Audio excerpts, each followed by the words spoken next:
Hey, welcome back, Worm. Great to have your company once again. And welcome back to Brendon TV, to the third installment of the Brendon TV series. In this episode, Brendon talks about the useful idiots online, the intel ops that are used to try and defame and delegitimize the BDS movement. Next, Brendon will talk about the roots of Zionism, the origins of Jewish supremacism, right here on Brendon TV. And brought to you by Stop Funding Israel.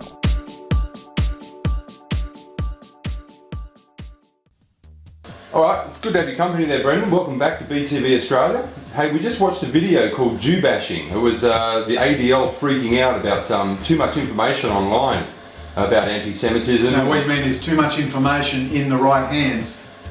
Okay, well, too much information about facts that is leaking out that's starting to That's worry. mainstream. It's now mainstream. This is their greatest fear. This is why someone like me in 2009 was a big fear for the movement, because they couldn't label, well, they tried to label the neo-Nazi crap, the racist crap. They couldn't label it, so then I was a rabid extremist, anti-Jewish, and I accept that with full honours. I am anti-Jewish, 100%, just as the Israeli activist Israel Shamir is anti-Jewish and says you should be anti-Jewish because it's a mindset that is sick.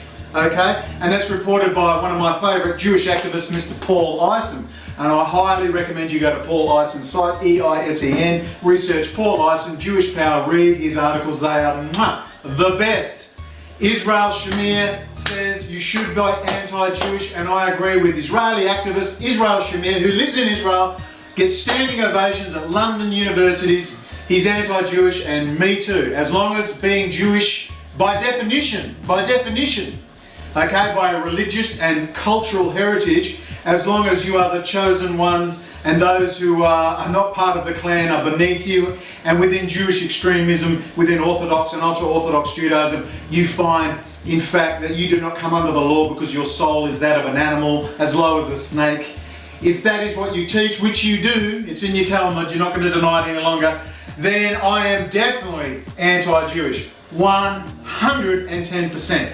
And you just mentioned the BDS movement. It's the best thing since sliced bread and marmalade, because it's gone mainstream where it needs to go. And why they are continuing to try and defend the indefensible, that, you know, you just set me off by watching that documentary. That's why I try not to watch anything, because my blood pressure goes through the roof.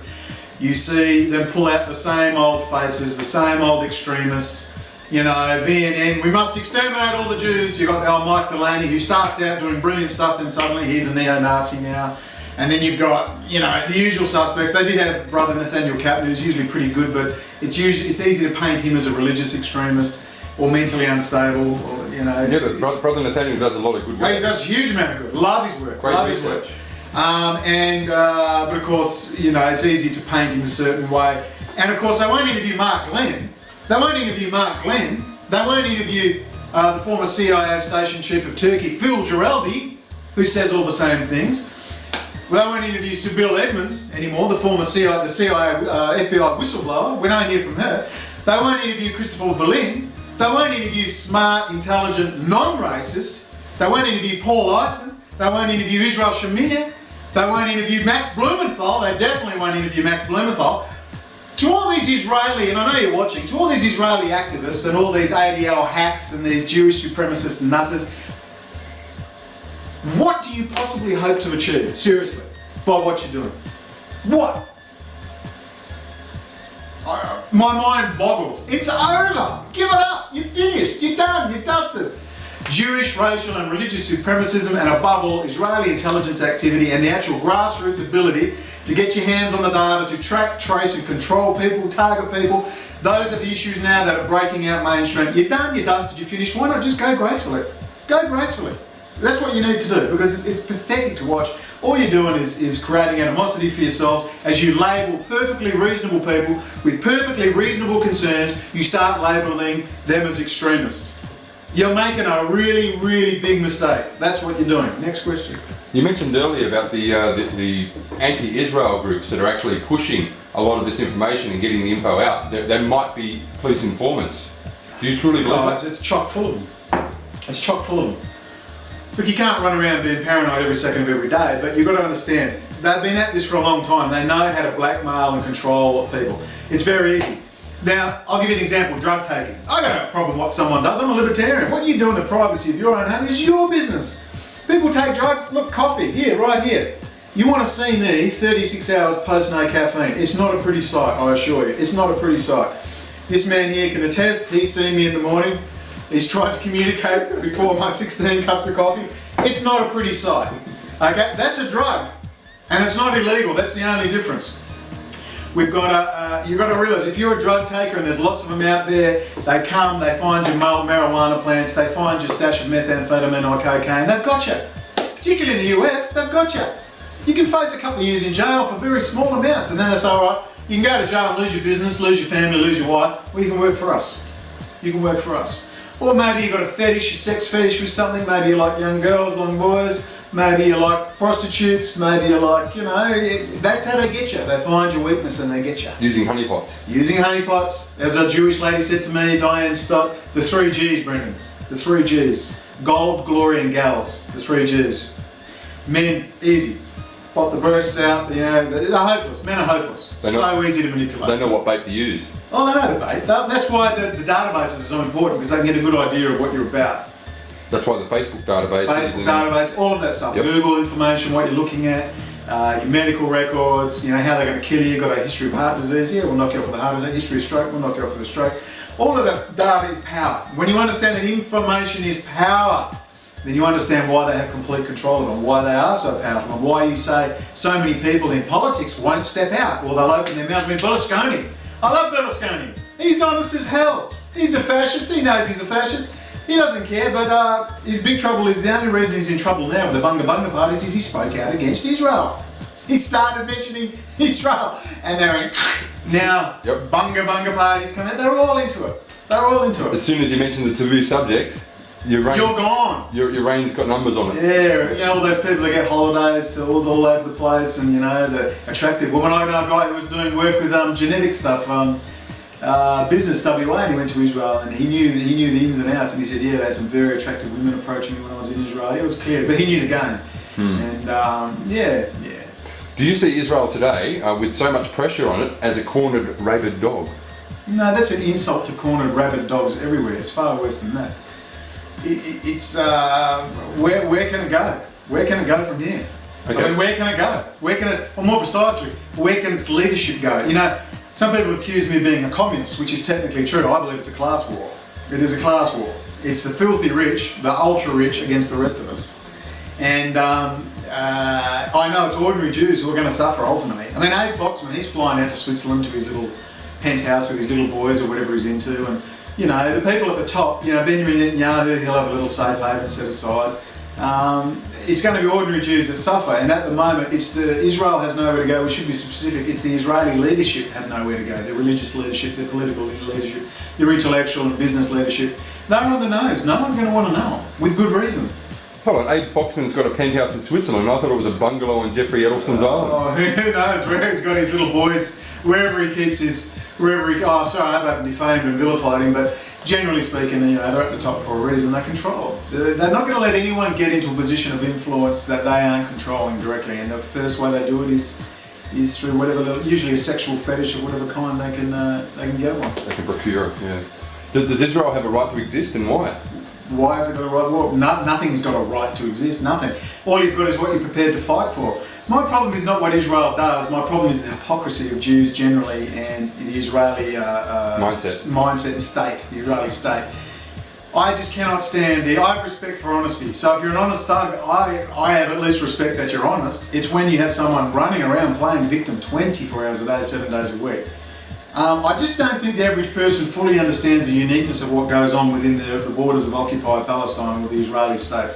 They don't know what goes on against them. Remember, the Gaza Strip is 8 kilometres wide at its widest and 20 kilometres long. It's tiny. They don't fully understand what went on during Operation Cast Lead. I know you actually know more than me. But there were very specific things they were doing, which it wasn't like a bunch of, you know, United States Marine Corps 19-year-olds scared at a checkpoint, off their heads on amphetamines. There's a lot of amphetamines and drugs swirling around those areas. Are listening to death metal on their iPods, making stupid, ridiculous things, decisions under pressure. These are what makes Israel and Jews in particular. You know, they've got Jewish symbolism. You know, let's say Zionists, they have Jewish symbolism on their weaponry. They're chanting Jewish psalms when they go into battle to kill everyone.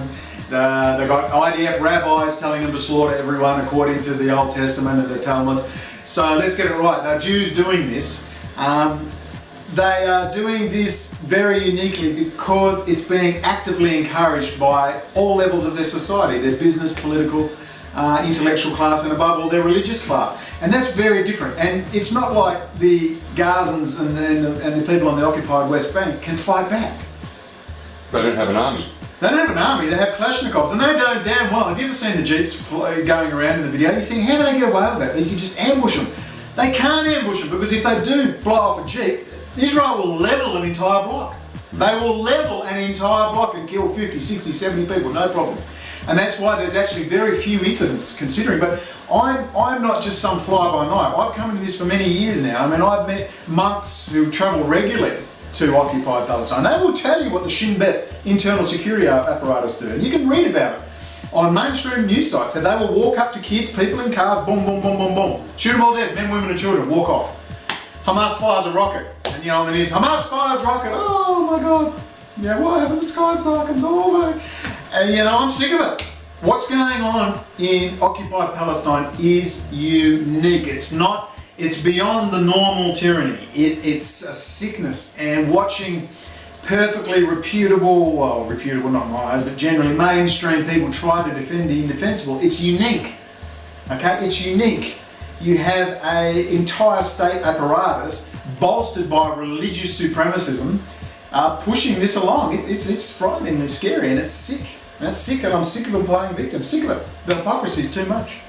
I've got a big question for you. Steve wanted to ask this about 4 years ago, and he hasn't had a chance yet, so I'm going to hit you with it. Well, 4 years ago I would have hit him in the head, but anyway, carry on. Yeah. Is there a difference between political Zionism and Jewish racial supremacism? No, it's one and the same. It's built on the same.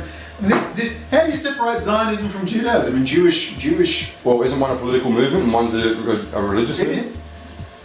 What do you mean? Judaism is a political movement. You know, I wish I had my quotes on me. I'll quote from memory. Is it Deuteronomy, where God says, "If you follow my rules, you will always be at the top and never at the bottom. You will lend to many nations and borrow from none."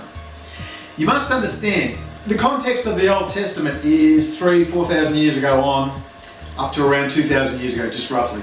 The context was, life was very harsh and horrible. There was a land filled with depravity of every kind, sex with animals, sex with children, sacrificing babies to Baal. I mean, a horrible place. And God said, you know, basically go in there, and if they won't play ball, wipe them out. Now, you must understand the context of the time. Look at it this way. God out there, and I'll quote from Carl Gustav Jung, the Swiss psychoanalyst, God out there is a metaphysical question which is, you can't argue that. It's God out there is a metaphysical question you can't argue. I can't have an argument with you. However, God inside, our perception to consciously understand or interact or realise God is something you can talk about. And what's actually happening is God is not changing out there. God is the same as it always has been and will never change. But our perception of God is changing. Our conscious relationship to God is changing. And I'll put that in the context of the Bible or Old Testament. It was a suitable way of being for that time, 3,000 years ago. We have moved on. We now have the New Testament. And it's like the masculine and the feminine, more compassion, more forgiveness. Now, the Old Testament's not all bad. It says that Moses said that even the stranger in your midst, the stranger, is equal before you in the law. That is in the Old Testament, equal before you in the law. It's the Talmud and the Orthodox rabbis and the ultra-Orthodox that have really changed that. The Mishnah, or the oral law, which was written down in 300 AD, they were who Jesus rebuked, the scribes and Pharisees in his day. We called them terrible things, children of hell, sons of your father the devil. There's a reason, nothing's changed. They were psycho as they were 2,000 years ago, 3,000 years ago. It's been a constant battle. And I think people need to get that in context. What's happening is unique. If you actually read the Old Testament, and especially if you read, because no one reads it. I mean, Alex Wisson, the head of the Friends of Palestine, very smart guy. Despises it. Good bloke. Look, his heart's in the right place, and his knowledge of Zionism is superb, but he has no knowledge of the religious side whatsoever. He was shocked when I said to him, he talked about the Bible and Christianity. I said, you do realise it's a Jewish Bible? And he went, hey? He didn't even know that was Jewish. the Old Testament was Jewish. Based on the He had no idea.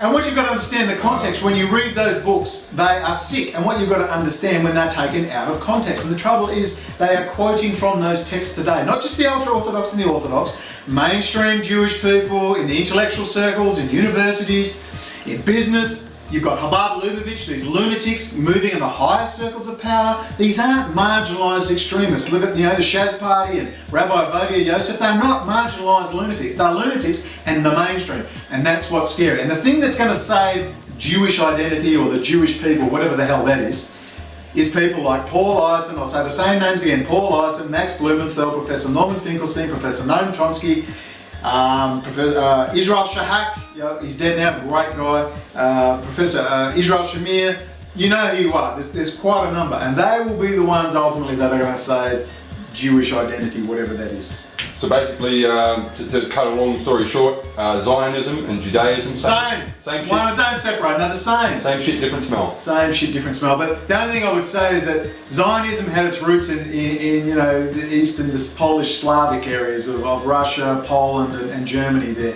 And it's a very particular thing to that region, Yiddish, Ashkenazi sort of culture, Slavic culture.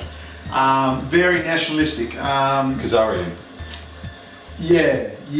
It's not something that anyone's, you know, there's a big difference between a Jew in America, in Yemen, and a Jew in Morocco, or Algeria, or a Jew in Ethiopia. Some of them are indeed cultural. Well, the point is, there's a big difference between Jews. Unfortunately, at the moment, what we perceive to be as Jews, whatever Jewish, is really Polish, Yiddish, Slavic culture. The Seinfeld culture, because it's coming out of the dominant cultural milieu at the moment, which is the United States. And who filled up in the 1900s? You had all those Polish, Russian Jews pouring in at that stage. You know, the Bronfman family, they own all of Canada and half of the United States. You've got all the players now you see, they've all come out of that same milieu. That's not Judaism, that's not Jewish heritage and culture, that's a very tiny, tiny portion. But it's virulent, it's like something on steroids, and it needs to be marginalised and defanged. It needs its teeth pulled out. And then they can be as marginalised, as lunatic as they want, barring abuse of children and so on and so forth. I don't care, but they must be removed from the PowerPoints of the planet. And people have said, you can't say that, that's what they did prior to World War II in Europe. Well, I said, yeah, you do. Look, if I'm a member of the Communist Party, or of the Australian Nationalist Movement, I'm not getting a job as a police officer, I'm not getting a job in the armed forces, I'm not getting a job in ASIO, I'm not getting a job in the intelligence service, I'm not getting a job in any government department, any security clearances, I'm going to be hounded out of office wherever I go. That's pretty much normal. But apparently when Jews behave in extremist fashion and all the good Jews say nothing or do nothing but take part in it but claim they're still good Jews and keep silent, then why wouldn't you be marginalised?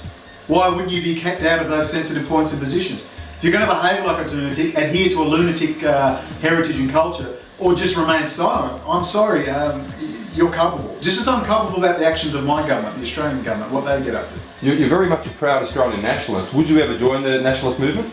I'd join a nationalist movement that was multicultural, that was inclusive. But not the Australian nationalist movement? Man, they're full of racists, and not just racists, I'm talking lunatics. There are people in there that are absolute freaking lunatics. And they're not this angry white man cliche. These are very nice, cultured, smooth-talking people with PhDs in chemistry, in banking and finance. You know what I'm talking about, Paul. Who coldly and calmly told me at a rally that they were going to ship all the Asians out of Australia on a ship. What? And I'm saying, oh really? Oh really? Oh okay, the fourth generation Asian, eh? Back to China, which, I mean, look, it's too absurd. They're nuts. They're crazy. And the really crazy ones aren't the angry white man you're thinking of. They move in high circles, they have money. Yeah, look. Given they have so much power, what do you think the biggest danger to the Australian people is at the moment? Do you think it's apathy, ignorance to these issues? It's a hard one. You're never going to wake up the Australian people. You don't have to anyway. You just need to wake up the political class. There's a political class. Those left wing, right wing, middle things. wing. They change things. You can't expect a guy who... Look, if I want to fix my plumbing, I get a plumber. If I want to be involved in politics, I get political people. Not everyone's interested in politics. The older I get, the more I'm heading towards Plato's Republic.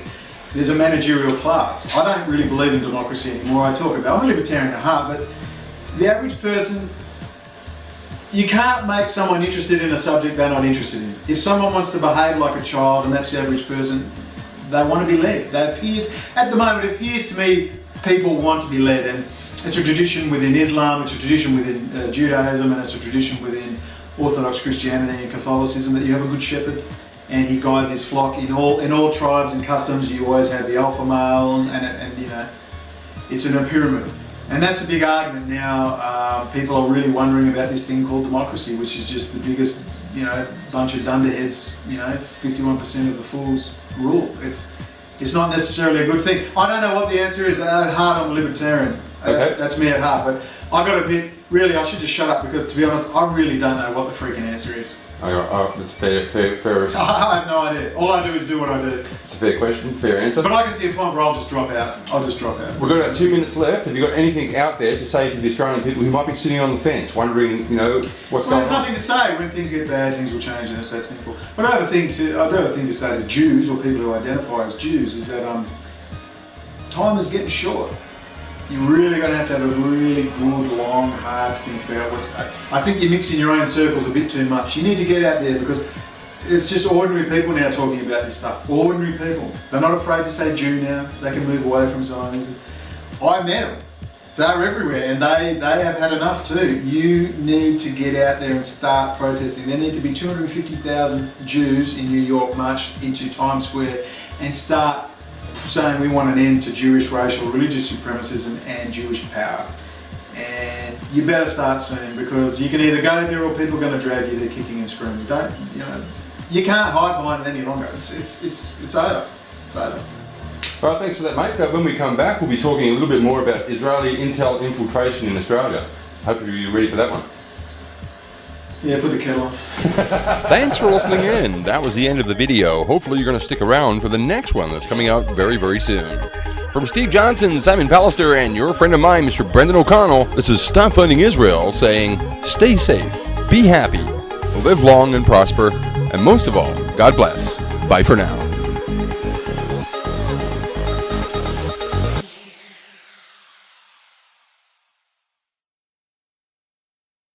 Eisen, and I highly recommend you go to Paul Eisen's site, E-I-S-E-N, research Paul Eisen, Jewish Power, read his articles, they are the best.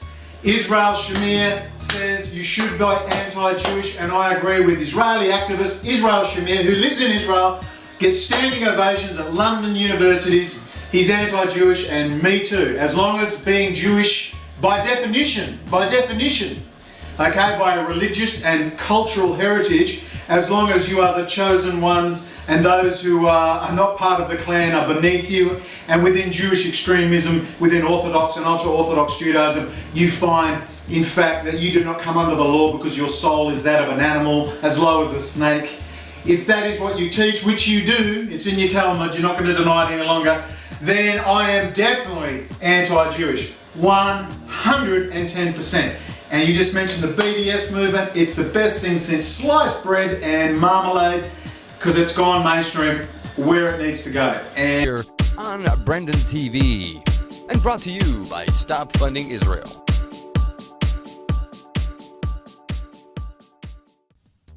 Alright, it's good to have your company there, Brendon. Welcome back to BTV Australia. Hey, we just watched a video called Jew bashing. It was the ADL freaking out about too much information online about anti-Semitism. now what you mean is too much information in the right hands. Okay, well, too much information about facts that is leaking out that's starting to That's worry. mainstream. It's now mainstream. This is their greatest fear. This is why someone like me in 2009 was a big fear for the movement because they couldn't label, well, they tried to label the neo-Nazi crap, the racist crap. They couldn't label it, so then I was a rabid extremist anti-Jewish, and I accept that with full honours. I am anti-Jewish, 100%, just as the Israeli activist Israel Shamir is anti-Jewish and says you should be anti-Jewish because it's a mindset that is sick, okay? And that's reported by one of my favourite Jewish activists, Mr. Paul. Hey, welcome back, Worm. Great to have your company once again. And welcome back to Brendon TV, to the third installment of the Brendon TV series. In this episode, Brendon talks about the useful idiots online, the intel ops that are used to try and defund defame and delegitimize the BDS movement. Next, Brendon will talk about the roots of Zionism, the origins of Jewish supremacism, right here